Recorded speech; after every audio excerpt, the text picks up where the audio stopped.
In Psalm 103, she wrote a little bit of that the Lord heals all your diseases. And that's a word that we've really clung to and that we've really hung on to for over the past 5 years, 4.5, 5 years now, I guess. Just believing that that is the word of the Lord and that we're not going to discount that, and that that's something we can stand on and be certain of. So after, fast forward a few years, a few other minor surgeries for Brexton, and numerous procedures to try and get him in a position to get the trach removed, to try and widen his airway and things. And then finally in April of 2009, we were able to get his trach out. And it was a great day, pulled it out. We could hear our little boy cry again. We could hear him laugh again. Never thought I'd pray to hear my little boy cry, but it was just a great day. I mean, he loved it, and just kind of had a proud little look on his face being trach free, and brought him home from that. And we're really believing that we turned a major corner and that things were only going to get better from there, which may not have been the case.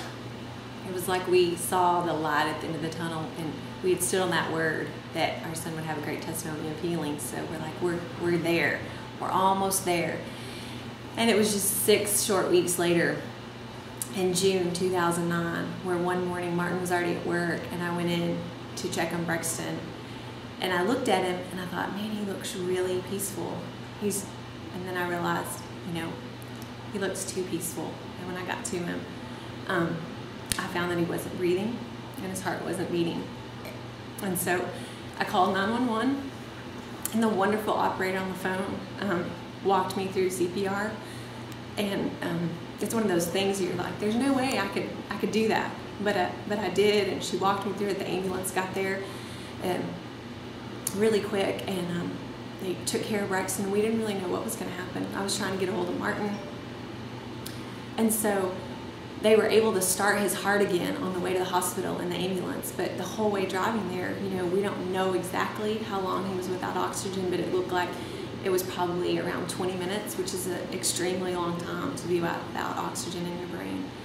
And so we spent the next almost a month in the ICU at Children's, just waiting and trying not to let fear overwhelm us, and really trust the Lord that he was for us and not against us, and believing in his goodness. But it was a really hard time to see how Brexton was, and then when he woke up again, to see the changes in him, that he was there in his body, but we didn't see the smile, we didn't see the joy or the life, we didn't see what God had created in him. We just saw his body, and he had his beautiful eyes, but his eyes didn't light up when we walked in the room.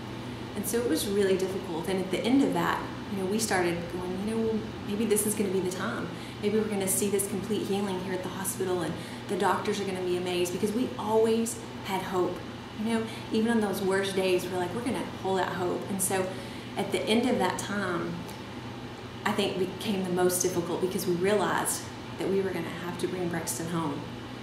And in some ways, that was harder than him going to be with the Lord, bringing him home in a completely different state, where we had a boy, but we really didn't. We didn't feel like we had his spirit in his life. So we came home once again in July, or end of June 2009, and adjusted once again to a whole new way of life.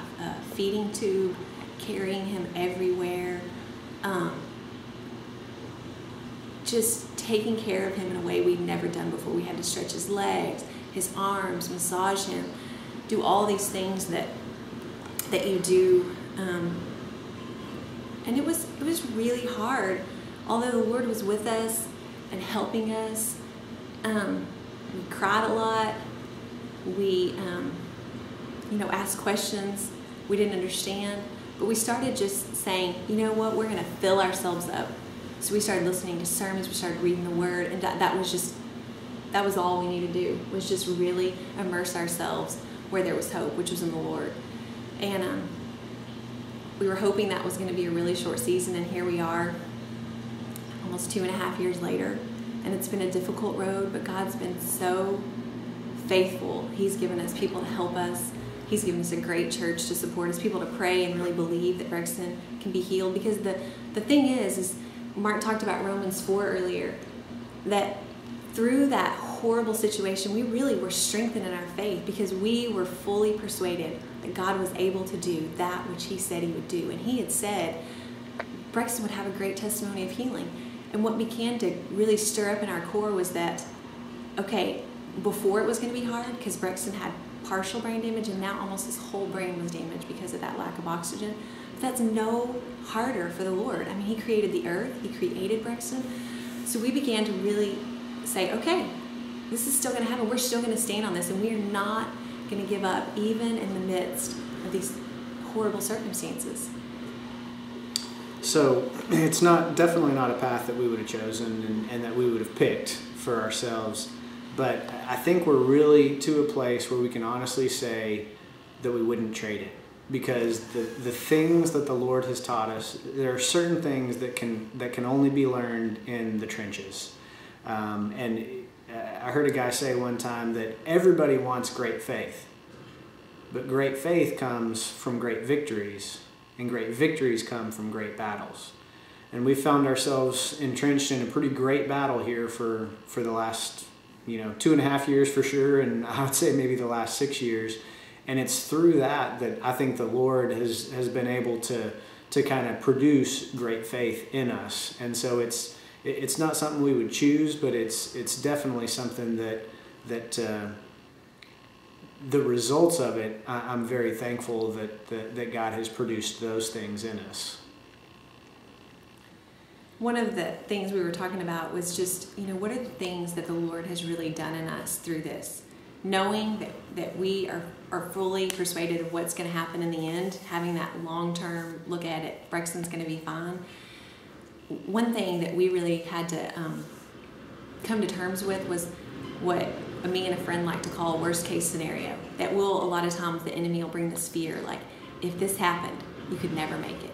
If your child got sick and died, if your marriage fell apart, and not that that's not the Lord's will, any of those things, but we know we have an enemy and we have attacks on our lives, and we get that fear, like, if that happened, I could never make it. And this would have been one of those things that I would have said, this is a worst case.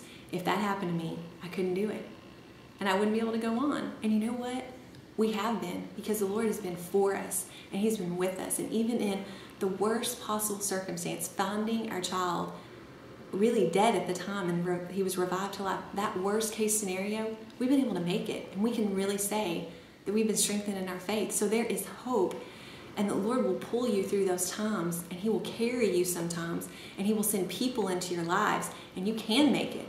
You can do it. And there is the other side of that, and looking back and saying, I'm a different person. I'm not the same person I was, and because of that, I'm thankful. Because that I'm not the same, because God was faithful. I'm not thankful that Brexton's so sick, and I'm not thankful that he's the way he is, but I'm thankful